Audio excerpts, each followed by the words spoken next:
There is a type of loneliness that doesn't look like loneliness at all. It lives in the most connected places on Earth, behind the brightest screens, in a world that promises you are just one click away from everything you've ever wanted. You see its facade everywhere. The perfect profile picture, captured in a moment of effortless joy. A bio crafted with just the right mix of wit and sincerity. A grid of experiences, sunsets on mountains, laughter with friends, a quiet moment with a pet. It's a highlight reel, a carefully constructed exhibition of a life well lived. It's what we see. But behind the screen, in the quiet of a Tuesday night, there's something else. There are tired eyes, scrolling through a gallery of smiling strangers. A thumb that swipes left, left, right, left, with the detached rhythm of a factory worker on an assembly line. There's the ghost of a hope that flickers with every new face, and the tiny, familiar sting of disappointment when a conversation fizzles into silence.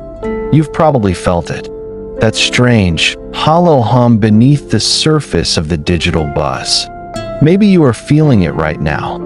This entire experience is built around a central, unspoken metaphor. The digital supermarket of the human heart.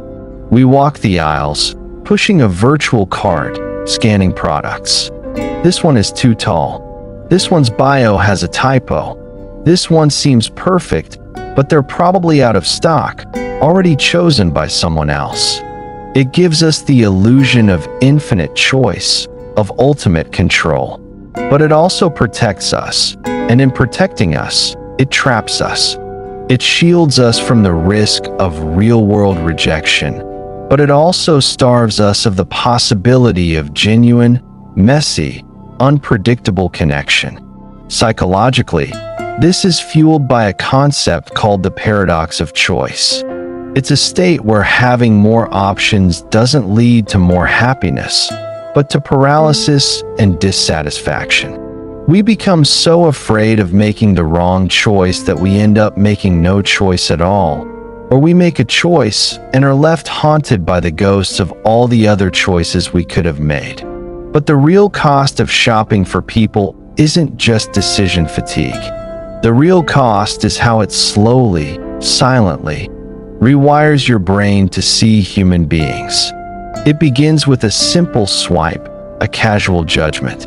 And every time you do it, a small part of you learns to treat connection not as an art to be cultivated, but as a product to be consumed.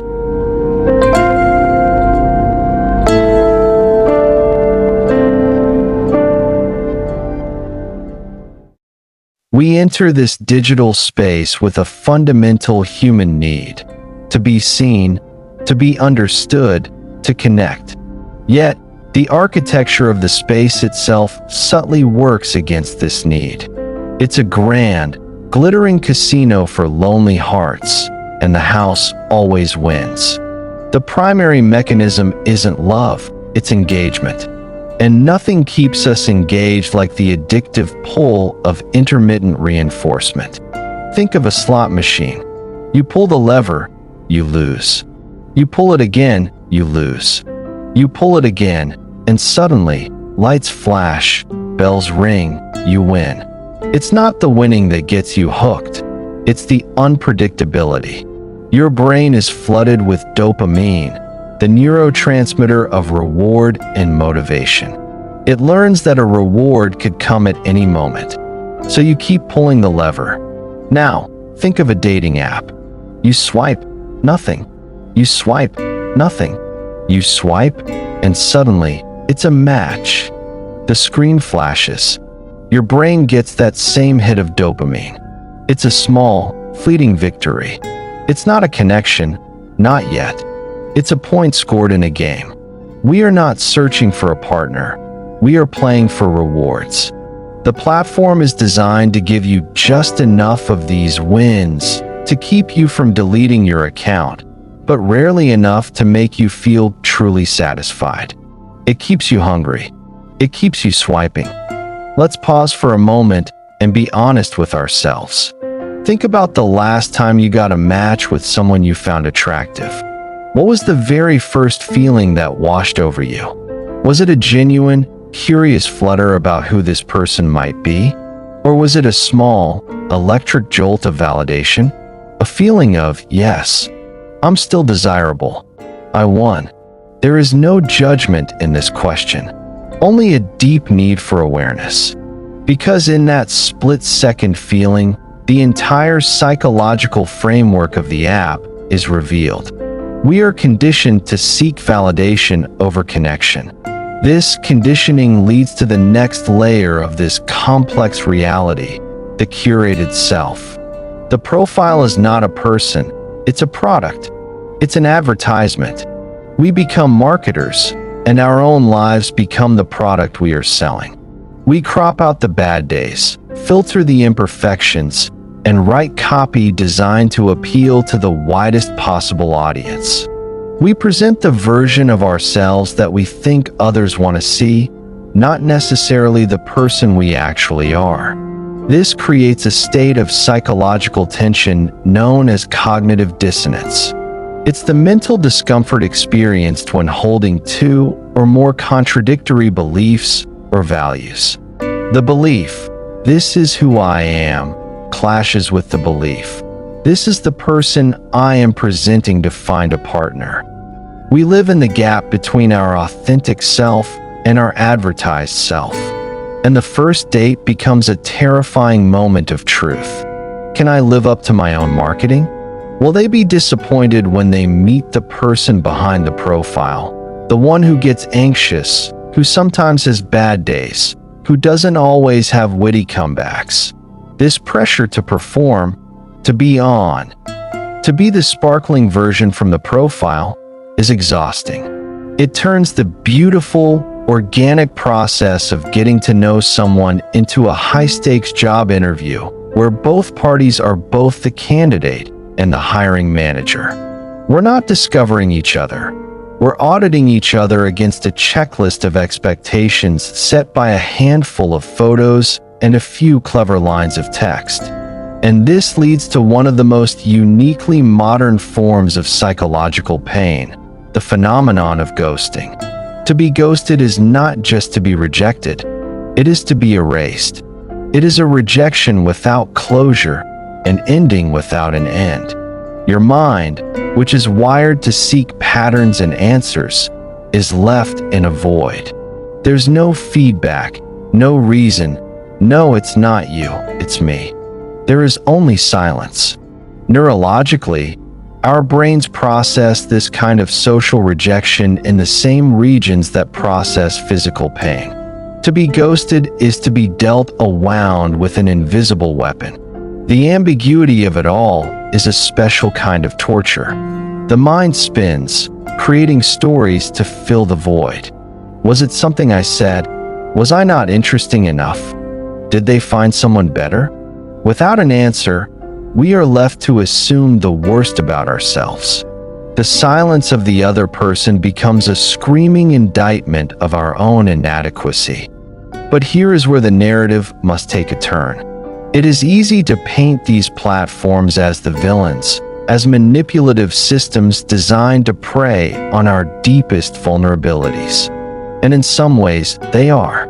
But the most dangerous part of this entire dynamic is not what the apps do to us.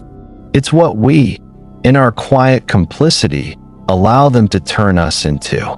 We are not just the victims of the system, we are its willing participants. We are the ones who swipe left on a person because of a blurry photo. We are the ones who judge a life based on a 150-character bio. We are the ones who feel a flicker of disappointment when a match doesn't look exactly like their most flattering picture. We are the ones who, sometimes, become the ghosts in someone else's story. The supermarket metaphor holds true here as well. When you treat people like products on a shelf, you become a consumer. And consumers are fickle. They demand perfection. They are quick to discard anything with a minor flaw. A single awkward comment on a date becomes a defect. A difference in musical taste becomes incompatible. We develop an intolerance for the very thing that makes us human, our imperfection. We are training ourselves, swipe by swipe, to have less patience, less empathy, less grace for the messy, complicated, and often clumsy process of two human beings trying to find their way to each other. The real-world consequence is a quiet erosion of our relational skills. We expect the instant gratification of a match to translate into the real world. We expect the spark, the chemistry, the feeling to be immediate, just like the dopamine hit from the app. And when it's not, when it's just a slightly awkward conversation with another nervous human being over a cup of coffee, we feel that something is wrong. We have been conditioned to mistake the flash of the slot machine for the warm, slow-burning fire of real connection. We forget that love, in its truest form, is not found. It is built. It is built in the mundane moments, in the shared vulnerabilities, in weathering small disagreements, in seeing someone at their worst and choosing to stay. It is a slow, architectural process. The apps, however, sell us a fantasy of discovery, of finding a finished product that slots perfectly into our lives. So what do? Do we simply delete the apps and retreat from the modern world of dating? For some, that might be the answer. But for most, that's not a realistic or even desirable solution. These tools are now an integrated part of our social fabric. The challenge, then, is not to abandon the tool, but to fundamentally change our relationship with it. It's about moving from a mindset of a passive consumer to one of an active, conscious, and curious human being. It starts with intention. Before you open the app, ask yourself, what am I looking for right now? Am I lonely and seeking a quick hit of validation? Am I bored and looking for entertainment? Or am I genuinely open to the possibility of connecting with another person? This simple act of self-awareness can change everything. It's the difference between eating junk food mindlessly in front of the TV and sitting down to a meal you've chosen to nourish yourself with.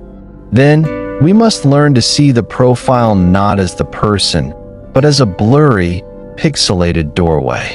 The goal is not to fall in love with the advertisement. The goal is to have enough curiosity to want to step through the door and see what's actually inside. This requires a radical act of generosity. It requires us to assume there is a whole, complex, and nervous human being on the other side of that screen. A person with their own fears, hopes, and a carefully curated profile of their own. We can retrain our brains. We can make a conscious choice to slow down, to read a bio before swiping, to look for signs of genuine character, kindness, humor, passion, instead of just aesthetic perfection. We can decide to send a first message that is more than hey, a message that shows we've actually engaged with who they are. We can go on a first date with the sole intention of learning something about another human being with no other expectation. This is not easy. It's a form of mindfulness in a world designed for mindlessness. It's choosing to be an artist in a supermarket. It's choosing to see the potential for a masterpiece in a simple lump of clay, rather than complaining about the lack of finished sculptures on the shelves. It is about reclaiming your own humanity in a system that encourages you to commodify it. The profiles we see are a sea of curated perfection, and it's easy to get lost in it. But beneath the surface, people often leave small clues to their true selves. So I have a question for you. Forget the red flags for a moment. What's the one green flag, the one small, positive, and often subtle thing that you actively look for in a profile? The thing that makes you pause and think, there's a real person here. Is it a picture where they aren't posing? Is it a mention of a niche, nerdy hobby? A specific kind of humor in their bio? Share it in the comments below. Let's create a shared library of what true, authentic humanity looks like in the digital world. By sharing what we look for, we might just help each other learn how to see again. In the end, the dating app is just a tool. It is a flawed, complicated, and powerful tool, but a tool nonetheless.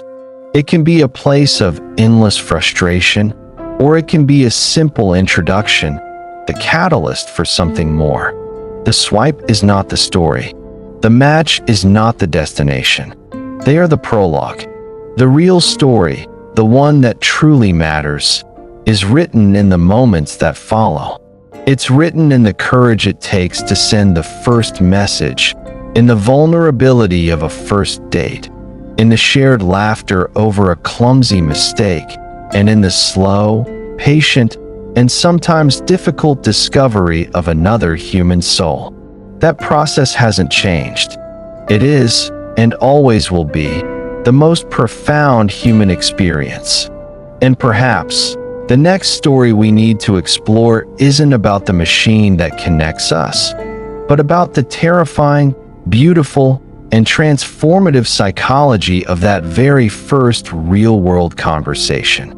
The moment the digital fades away and two people are left, simply, to be human together.